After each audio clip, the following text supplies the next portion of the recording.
A mí me tocó trabajar el tema de la mujer y yo lo titulé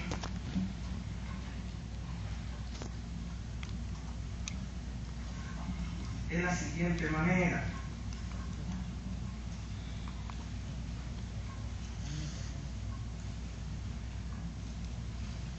aportes e integración de la mujer de origen africano, negro o mulata a la construcción de la cultura dominicana.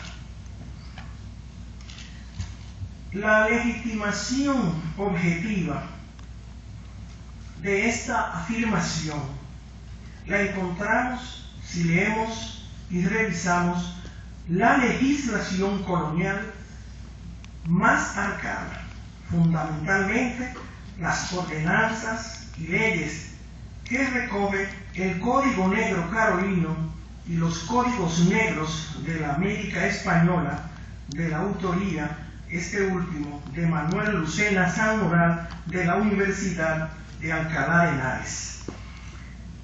Estos documentos impresos de manera explicativa y procesada plantean la rigurosidad con que la colonia trató el caso de las mujeres mulatas, esclavas y libertas, donde aparecen con detalles los niveles de integración social y económico, así como las visibles y distintas actividades en la vida colonial realizadas por ellas.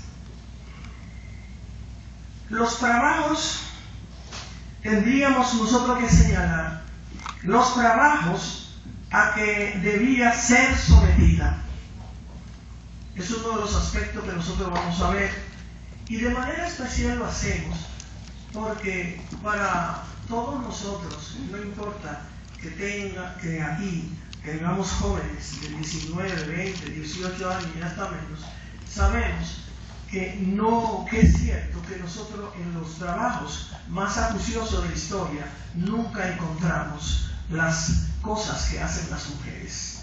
La mayoría de los libros solamente revisan las cosas que hacen los varones. Para que se revise algo que ha hecho una mujer, tiene que ser no extraordinario, súper extraordinario, si vale la frase. Entonces, en ese sentido, nosotros cuando abordamos el trabajo con la mujer, tenemos siempre que revelarnos en el sentido de que los pueblos están conformados por hombres y mujeres. Y que nosotros, si hacemos un trabajo científico, tenemos que trabajar también a la mujer, los hombres y las mujeres. No queremos con esto decir que si la mujer no existe en un hecho histórico, se menciona a la mujer, pero por lo menos que se diga dónde está y qué está durante ese periodo. O sea que hay que dar respuesta de la mujer. Más hoy día que sabemos nosotros que de acuerdo con las estadísticas, el 52% de la población es de mujeres. Y en este país dice que son 48. Mentira, a mí no me censaron. Dice que es 48% de las mujeres, a mí no me censaron. Entonces, aquí por ejemplo, con esos 48, no es cierto, son 52. Porque yo creo en el censo viejo más que en este. Porque este fue un censo que a las 3 de la tarde ya había terminado. ¿Por qué? Porque por muchísimas razones no se culminó la actividad. Entonces nosotros tenemos que reclamar eso, que el 50% de la población mundial, 51, 49, 52, es de mujeres. Entonces, cuando se hace una investigación de un periodo de la historia dominicana y nomás se trabajan los varones, falta trabajo. Otro elemento que nosotros vamos a ver durante el proceso de esclavitud, para nosotros ver el nivel de integración y los aportes de la mujer a la construcción de la cultura, vamos a ver primero los trabajos a que fue sometida. Número 2, y que todo lo que voy a mencionar está revelado también, está escrito en los códigos. Dice también aquí los cuidados de que era objeto la mujer durante el embarazo. La mujer negra, siempre me voy a referir no a la mujer en sentido general, sino a la negra, el objeto de esta conversación, de este conversatorio o charla. Los desmanes de ambos y hasta de sus congéneres durante ese proceso.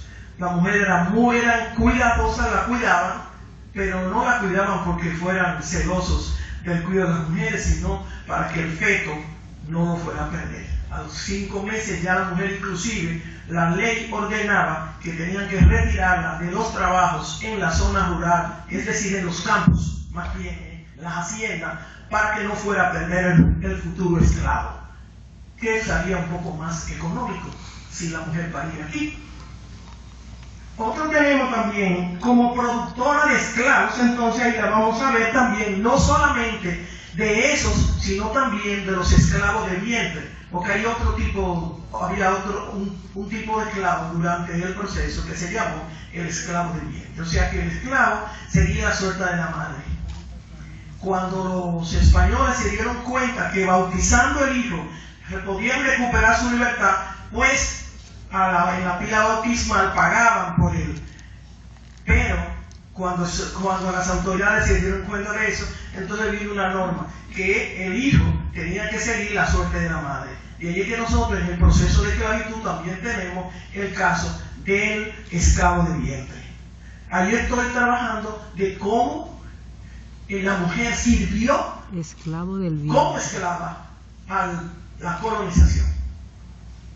Otro elemento que nosotros vamos a ver es la mujer como mecanismo de contención de alzamiento de esclavos. También lo refiere el Código Negro, que la mujer, para dar menos sospecha de alzamiento, se buscara maridarlos a fin de que los varones, por el amor a la mujer y a los hijos, no se alzaran. Fueron otro de los mecanismos que se utilizaron durante la corona y que están registrados en el Código Negro carolino fundamentalmente. También tenemos otra que dice, como insubordinadora y gestora de la actitud e igual de sus cónyuges, esclavos o libres. También el Código Negro recomienda que no permitan que las mujeres, especialmente las vendedoras ya libertas, se unieran a los esclavos o se unieran inclusive a los hombres libres negros, claro está, porque estaba la sospecha de que se insubordinaban y eran irrespetuosos con sus amos cuando se unían a estas mujeres. Como esclava de tala, ahora vamos a ver la integración a la economía de manera directa. Como esclava de tala en las haciendas y en los conucos.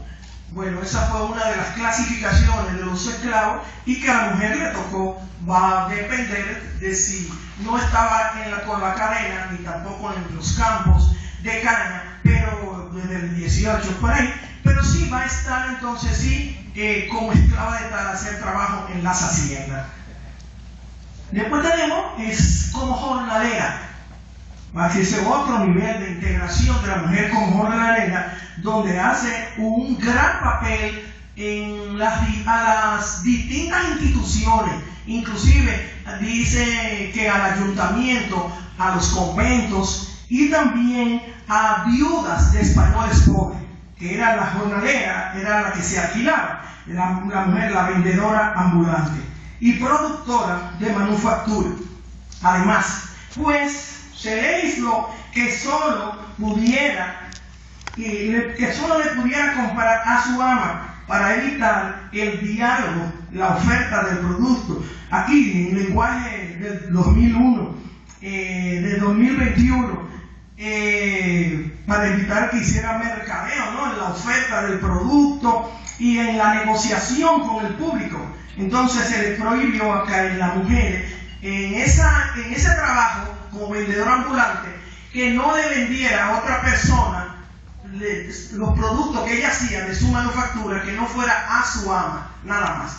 Y luego al resto del público sí le podía vender, pero venderle lo que la ama le daba a vender. La manufactura de las españolas, fundamentalmente ahí, ya muy reciente, en siglo XVIII, un grupo que decía para que le vendieran los productos, la manufactura, a un grupo de viudas de españoles pobres.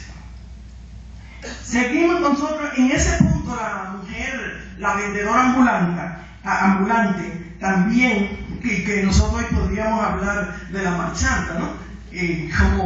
Como cosa en el tiempo, como la marchanta. La ambulante, la negra vendedora o vendedora ambulante, también, según dice la ley, ella, como tal vez negociando con su ama, buscaba siempre la forma de estar fuera del barracón y tener su propio espacio para vivir. Y eso era un peligro durante la esclavitud, en el sentido de que estaba fuera de control una esclava o esclavo que estuviera fuera del barracón. Como doméstica, creadora culinaria y administradora de cocina y demás movimientos de la casa, tanto en la parte rural como citadina de la época, y como nana.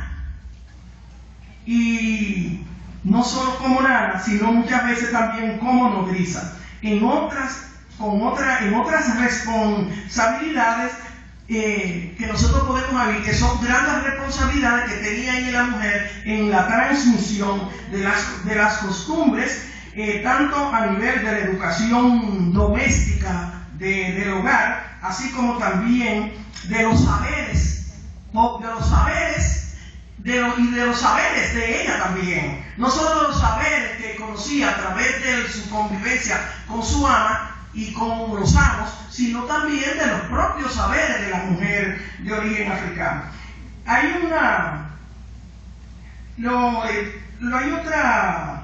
otro aspecto muy interesante en ese sentido, y es que no solamente la atención y esos saberes van a estar reflejados a los niños y las niñas, sino a los jóvenes.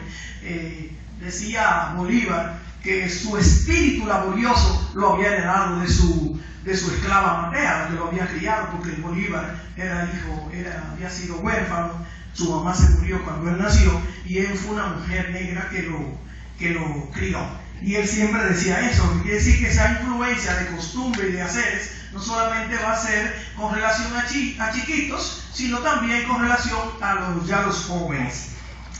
Y hay una relación, inclusive entre los adultos mismos, de interpersonal múltiple, que se da en la cotidianidad, que también la mujer va a tener un papel importante. ¿Por qué? Porque ese es el espacio, ese es el escenario de la creación de la cultura.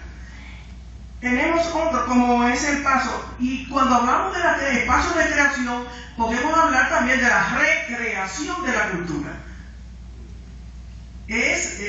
Por ejemplo, las primeras que llegaron las mujeres, las primeras que van a llegar africanas. Bueno, aquí ladinas vienen un poco, aquí vienen ladinas, de lo que eran transculturizados de España y Portugal, y que se comieron al principio. Pero cuando viene Obando, que encuentra un poco de negro, no hace referencia ahí en ese mismo momento de que hubiese mujeres, pero sí así encontramos después que hay una exigencia que la tercera parte de la trata tienen que ser mujeres. La tercera parte de la trata, póngale usted que no se cumpliera y que de 100 no vinieran 25 mujeres, pero tal vez vinieran 15, ¿no? Porque no hay controles. ¿Quién se ocupa de los negros en ese momento? Ni después. Lo que la función era económica, fundamentalmente. Aquí tenemos entonces que los procesos de alzamiento, por ejemplo, en los procesos de alzamiento, el llamado cimarronaje, que para mí no es cimarronaje, yo estoy loca porque acabemos de quitarle ese nombre. ¿Por qué cimarrón? Cimarrón es un animal, y el africano y la africana no son animales, son personas de otras latitudes, en el marco de esta diversidad que somos, y diversidad global. A los blancos, cuando son cuando luchan por su libertad le dicen rebeldes, ¿no? Nadie le dice a un cimarrón. Entonces pienso que nosotros en las investigaciones poco a poco tendremos que ir superando esa tara, porque eso está en el diccionario, quiero que sepan. En el diccionario, cuando se habla de cimarrón, refiere a los africanos en rebeldía, en busca de su libertad. Y le dice cimarrón. Y ustedes saben que el cimarrón es un animal que baja de la loma, un animal que hace daño, que daña. Entonces, como el africano esclavo, cuando se huía, que se ponía a salvo de su amo, pues buscaba la forma de cómo bajar en la búsqueda del sustento, y muchas veces, claro está, mataba el amo si lo encontraba, o la ama. Entonces, ahí está esa confusión, pero yo digo, bueno, durante la colonia está bien, pero ¿por qué todavía nosotros tenemos que estar llamándole cimarrones? No, debemos cambiar, ir superando. Aquí hay mucha tara que hay que superar en el proceso de ese lenguaje cotidiano que usamos. No solamente en lo que refería, por ejemplo, si nosotros vemos aquí, dice, en una referencia que hace Carlos Esteban David también en sus trabajos, sus vastos trabajos que hace con esta temática, cuando se está hablando de por qué decimos que en el cimarronaje está la mujer presente allí, la mujer negra y la mujer podía ser mulata también en ese momento. Es el censo. Él refiere un censo de familia. En ese tiempo la familia estaba compuesta por el papá, la mamá y un hijo. Bueno, pues sabían esas mujeres. Y nosotros sabemos por otras realidades de América, no por Dominicana, pero sí por otras realidades, que real y efectivamente la mujer participaba de los alzamientos, a veces lo programaba o era cómplice de cuando había un alzamiento. Seguimos nosotros viendo ahí el papel de la mujer en todos estos espacios, ¿no? Que va a integrarse en este espacio donde se va a dinamizar, donde se dinamizan los manieres, porque también en otra referencia de este autor, también está el trabajo que hacían los esclavos durante estaban en los manieres. Ustedes saben que los manieres refiere que había más de 7,000 alzados, y dentro de esos 7,000 alzados habían hembras y varones. Entonces, y había unos 18 manieres, o sea, era un gobierno paralelo durante la colonia. Esta mujer, por ejemplo, de origen africano, y cuando decimos origen africano no estamos refiriendo solo a la negra que nace en América o en la española. Hoy República Dominicana es la parte este u oriental, sino nos estamos refiriendo también a la negra y a la mulata, que también es de origen africano. Y en eso nos alcanzamos la mayoría. Y no lo decimos nosotros los investigadores, lo dicen las leyes. Dice el Código Negro Carolino que al final del siglo XVI la mayoría de la gente de la española no era ni negra ni blanca. Olvídense de Haití, porque aquí la gente está muy confundida porque ignora la historia. Olvídense de Haití. Al final del siglo XVI la mayoría de la gente de la española no era ni negra ni blanca, sino la mezclada. Y si ustedes revisan los trabajos de Roberto Casar, también en los cuadros estadísticos lo van a encontrar, cómo se dio el proceso de la mezcla biológica entre blancos con negras para un mulataje bastante amplio que cundía, como dicen la gente, el año del siglo XVII, que cundía el siglo XVII fundamentalmente, porque proliferó también durante el XVII la mezcla, que según el profesor Juan Bosch dice en su libro que fue el año de